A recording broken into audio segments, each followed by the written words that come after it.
Assalamualaikum warahmatullahi wabarakatuh. Shalom, Om Swastiastu, Namo Buddhaya, salam kebajikan. Selamat pagi, siang, maupun malam. Salam sejahtera untuk kita semua.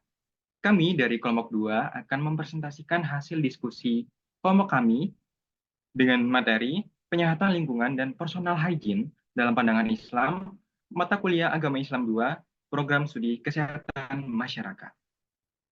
Sebelumnya kami izin memperkenalkan diri terlebih dahulu. Baik, kelompok kami beranggotakan dari Zulfa, kemudian Naswa Putri Hermawan, kemudian saya sendiri Muhammad Arif Siseno, Syarafina K, Aisyah Saraswati, Vina Puspita, Amar Hisham, Clarissa Faza, dan Zaskia Aisyah. Untuk sesi diskusi dan penjelasan akan dimulai oleh rekan saya.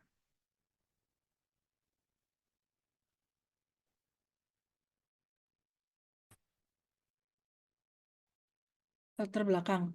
Agama Islam memberikan pedoman hidup yang mencakup kebersihan dan kesucian, yang dianggap penting untuk menjaga keimanan dan mencapai kebahagiaan di dunia dan akhirat.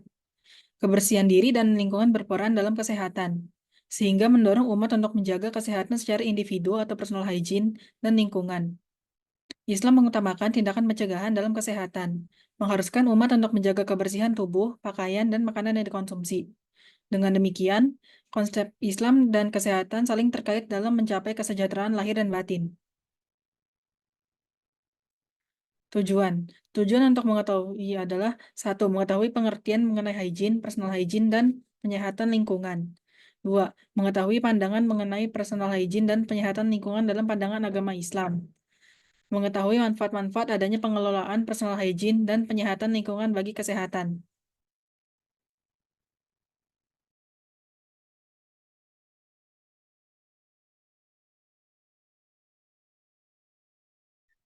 Manfaat. Pembaca dan penyusun mendapatkan informasi dan pengetahuan mengenai pengertian hygiene, personal hygiene, dan penyehatan lingkungan. Kedua, pembaca dan penyusun lebih memahami dan mengerti bagaimana pandangan personal hygiene dan penyehatan lingkungan dalam pandangan agama Islam. Ketiga, pembaca dan penyusun lebih memahami berbagai manfaat pengelolaan personal hygiene dan penyehatan lingkungan bagi kehidupan.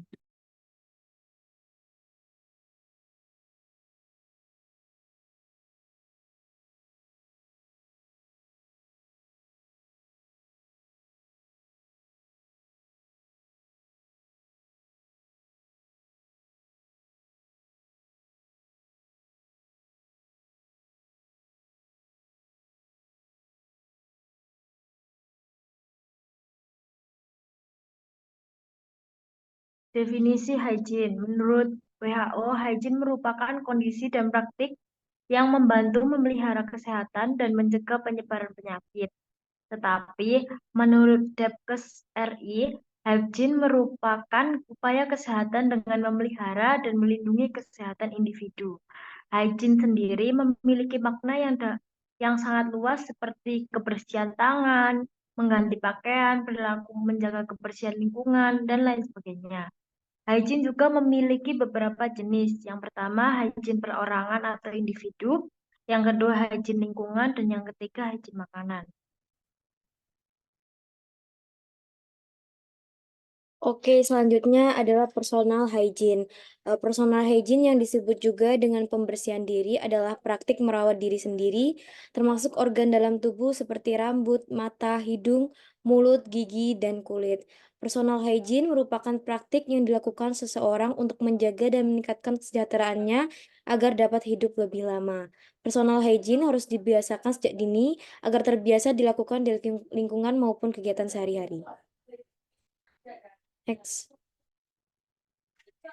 Dalam personal hygiene terdapat faktor-faktor yang mempengaruhi, di antaranya yang pertama citra tubuh atau biasa disebut body image, yang kedua adalah praktik sosial, status sosial ekonomi, pengetahuan, kebudayaan, dan yang terakhir adalah kebiasaan dan kondisi fisik.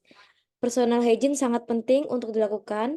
Apabila personal hygiene jarang untuk dilakukan, maka dampak yang terjadi akan sering timbul. Secara fisik individu yang kurang melakukan personal hygiene akan merasakan integritas kulit, gangguan membran mukosa mulut, gigi berlubang, dan gusi yang tidak sehat, infeksi pada mata dan telinga, dan gangguan fisik pada kuku. Selain dampak pada fisik, psikososial juga merasakan dampaknya.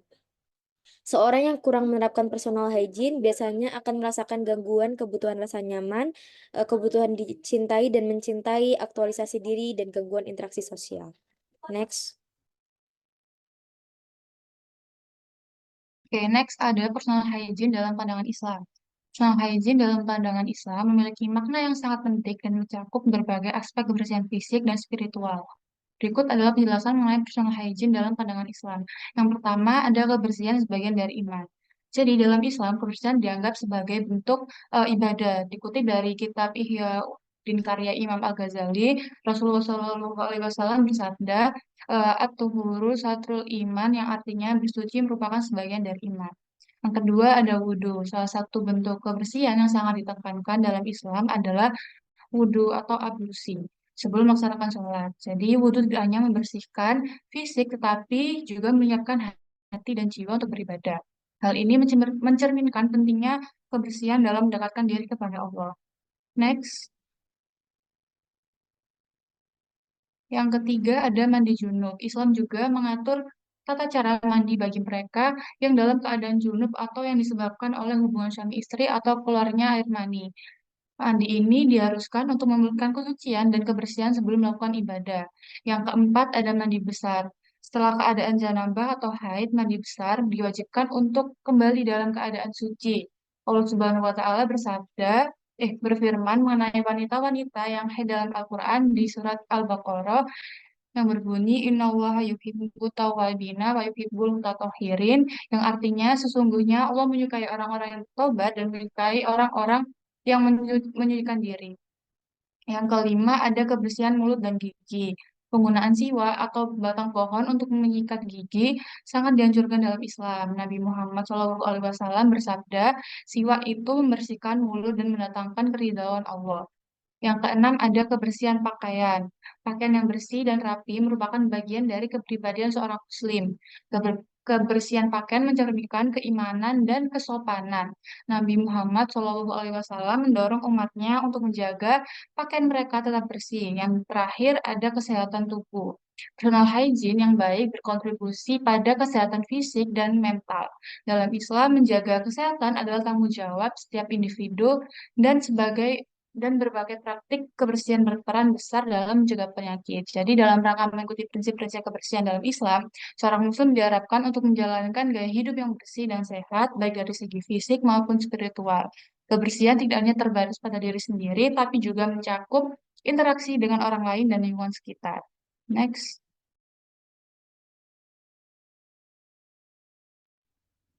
Selanjutnya yaitu ada tujuan dan manfaat personal hygiene. Yang pertama yaitu tujuan personal hygiene. 1. Menjaga kesucian atau toharoh.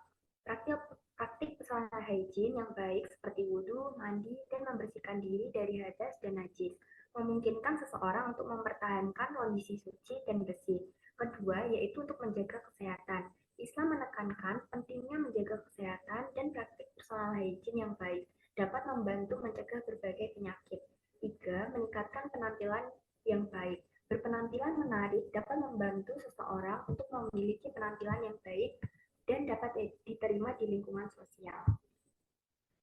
Selanjutnya, yaitu adalah manfaat personal hygiene. Yang pertama, untuk menjaga kesucian atau toharoh. Praktik personal hygiene yang baik seperti wudhu, mandi, dan juga membersihkan diri dari hadas dan najis memungkinkan seseorang untuk mempertahankan kondisi suci dan bersih. Kedua, yaitu untuk menjaga kesehatan. Kebersihan diri dapat melindungi dari infeksi dan penyakit, sesuai dengan ajaran Islam tentang menjaga kesehatan. Yang ketiga, yaitu meningkatkan penampilan yang baik. Praktik personal hygiene dapat membantu seseorang untuk memiliki penampilan yang rapi, bersih, dan menarik, sesuai dengan ajaran Islam. Keempat, yaitu menjaga kebersihan lingkungan.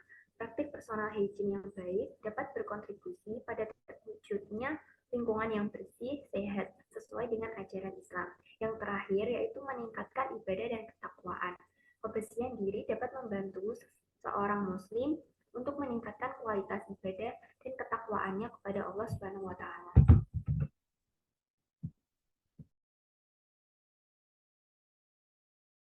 Baik, selanjutnya penyihatan lingkungan. Penyehatan menurut KBBI adalah proses, cara, perbuatan menyehatkan. Sedangkan lingkungan menurut KBBI adalah daerah, kawasan, maupun wilayah. Jadi, hygiene lingkungan atau penyehatan lingkungan adalah upaya untuk menjaga kebersihan dan kesehatan lingkungan sekitar kita. Hal ini mencakup berbagai tindakan yang bertujuan untuk mencegah berbagai penyakit, menjaga kualitas udara dan air, serta menciptakan lingkungan yang nyaman dan sehat untuk ditinggali. Next. Nah, penerapan hygiene lingkungan ini bisa di rumah, sekolah, maupun masyarakat. Mengapa hygiene lingkungan itu penting? Karena dapat mencegah penyakit, meningkatkan kualitas hidup, dan juga melindungi atau melestarikan lingkungan.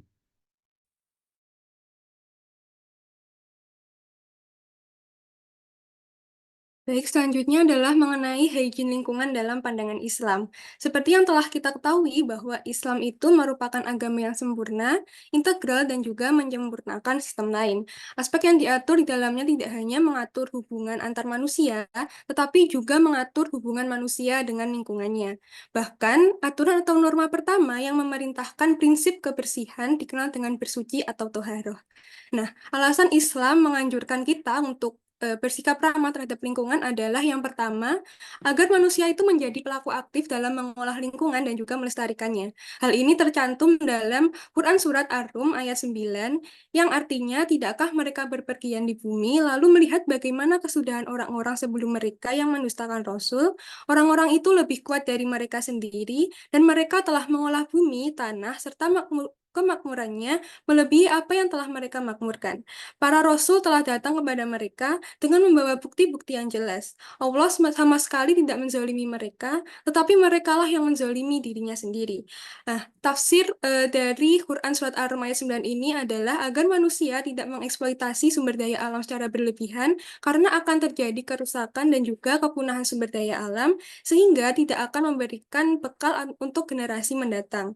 Dengan begitu, Islam mewajibkan semua umat manusia agar menjadi pelaku yang dapat mengolah lingkungan dan juga melestarikannya.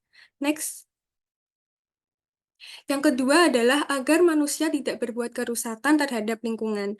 Hal ini tercantum dalam Quran Surat Ar-Rum ayat 41, yang artinya telah tampak kerusakan di darat dan di laut disebabkan karena perbuatan tangan manusia. Allah menghendaki agar mereka merasakan sebagian dari akibat perbuatan mereka, agar mereka kembali ke jalan yang benar. Nah, penjelasan dari Quran Surat Ar-Rum tersebut menekankan agar manusia itu dapat berperilaku ramah lingkungan dan juga tidak berbuat kerusakan di bumi. Segala larangan tersebut memiliki maksud untuk mencegah agar tidak mencelakakan orang lain sehingga dapat terhindar dari musibah yang menimpanya. Next. Alasan yang ketiga adalah agar manusia membiasakan diri bersikap ramah terhadap lingkungan. Hal ini tercantum dalam Quran Surat Hud ayat 117, yang artinya Tuhanmu tidak akan membinasakan negeri-negeri secara zalim, sedangkan penduduknya berbuat kebaikan. Arti dari Quran Surat Hud itu memiliki tafsir bencana alam seperti banjir, tanah longsor, tumpukan sampah di mana-mana, serta polusi udara yang tidak dapat terkendali itu membuktikan bahwa Allah tidak akan membinasakan secara zalim, melainkan penduduknya adalah orang-orang yang tidak berbuat kebaikan terhadap lingkungan.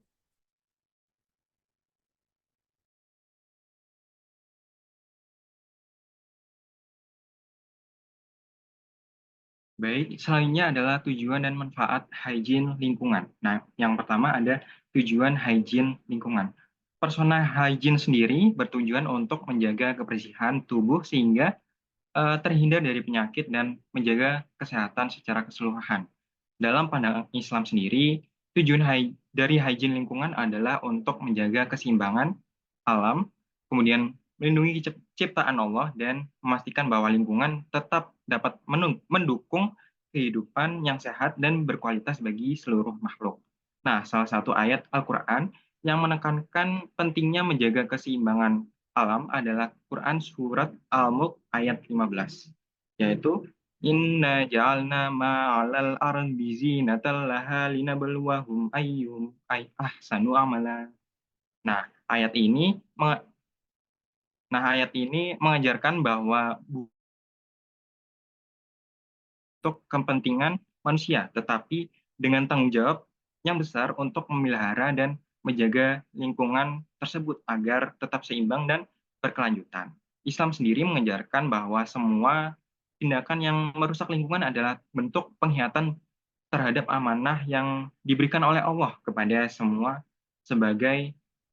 manusia sebagai khalifah di bumi. Next.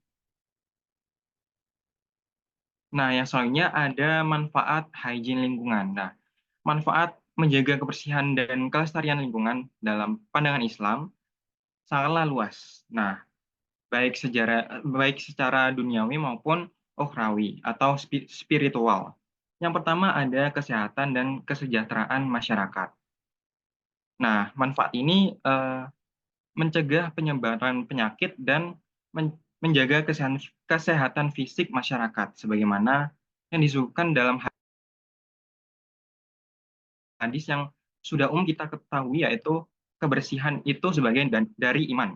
Nah, hadis ini menunjukkan betapa pentingnya kebersihan yang tidak hanya terbatas pada kebersihan diri, tetapi juga mencakup kebersihan lingkungan. Nah, yang kedua ada mendapatkan pahala. Menjaga lingkungan bersih adalah bentuk ibadah yang bisa mendatangkan pahala juga. Yang ketiga ada menghindari bencana alam. Islam juga mengajarkan bahwa kerusakan lingkungan yang disebabkan oleh perbuatan manusia dapat mendatangkan bencana. Nah, menghindari perbuatan yang merusak lingkungan adalah upaya untuk mencegah datangnya bencana yang dapat merugikan banyak pihak. Dan yang terakhir ada mewujudkan keharmonisan dengan alam. Islam juga mengajarkan sikap yang menghormati dan menjaga keharmonisan antara manusia dengan alam.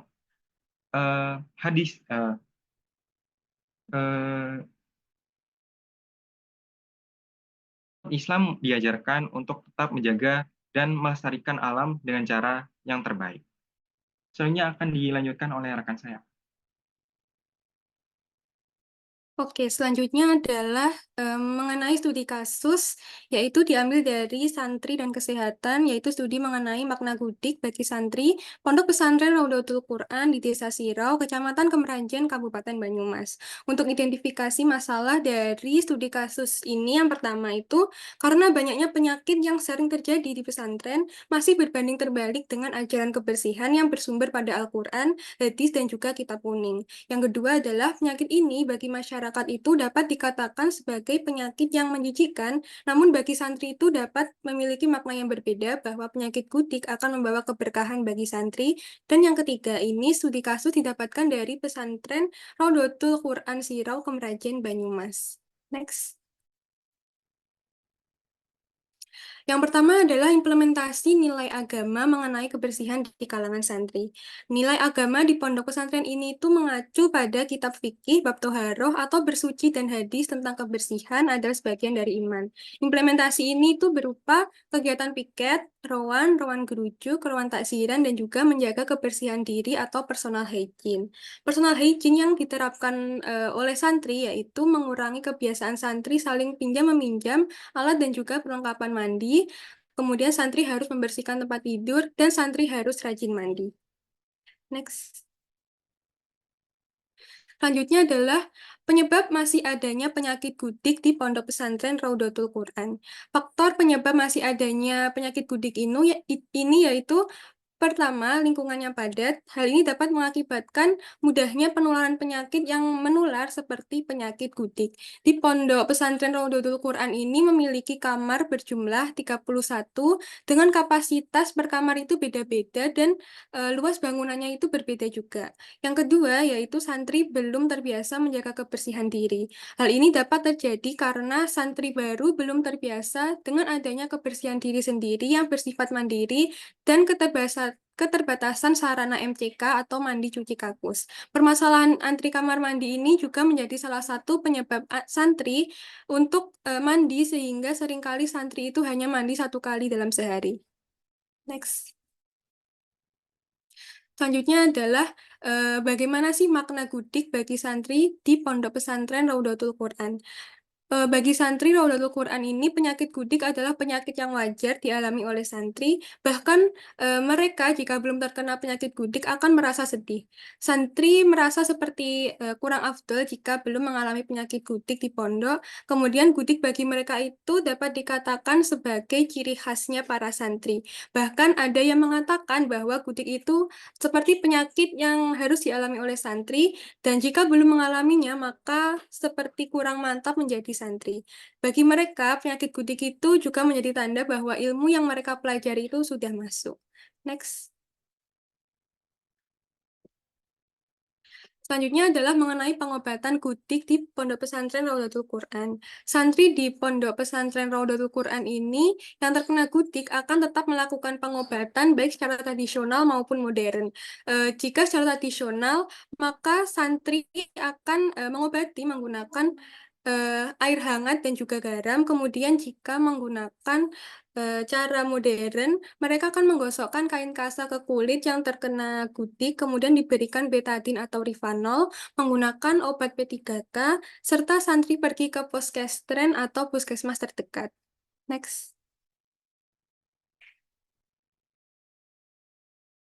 Oke, next ada contoh kasus penyihatan lingkungan. Jadi ada salah satu kasus yang kelompok kami ambil terkait penyihatan lingkungan adalah 250 siswa sekolah dasar dari 4 sekolah, yaitu SD Garuda, SD Garuda 3, 4, 5, dan SD Dadali mengalami keracunan setelah meminum susu kemasan. Jadi menurut Dokter Dharma Gita dari Rumah Sakit Raja Wali, penyebab pasti keracunan tersebut belum diketahui. Namun, susu yang diminum kemungkinan telah basi.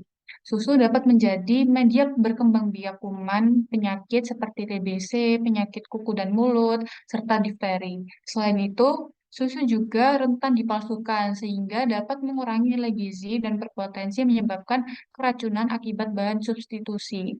Untuk itu, penting untuk mengadakan pengawasan terkait aspek hygiene dan sanitasi susu agar kualitasnya terjamin. Next.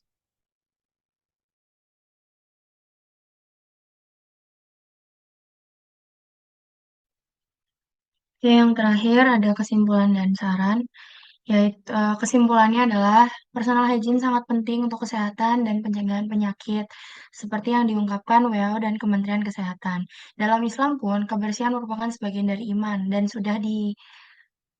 Rasulullah juga sudah bersabda bahwa bersuci adalah sebagian dari iman. Terdapat 3 jenis hygiene, yaitu pribadi, lingkungan, dan makanan. Hygiene pribadi juga harus diajarkan sejak dini untuk mencegah masalah kesehatan. Praktik wudhu sebelum sholat juga mencerminkan fisik dan persiapan ibadah.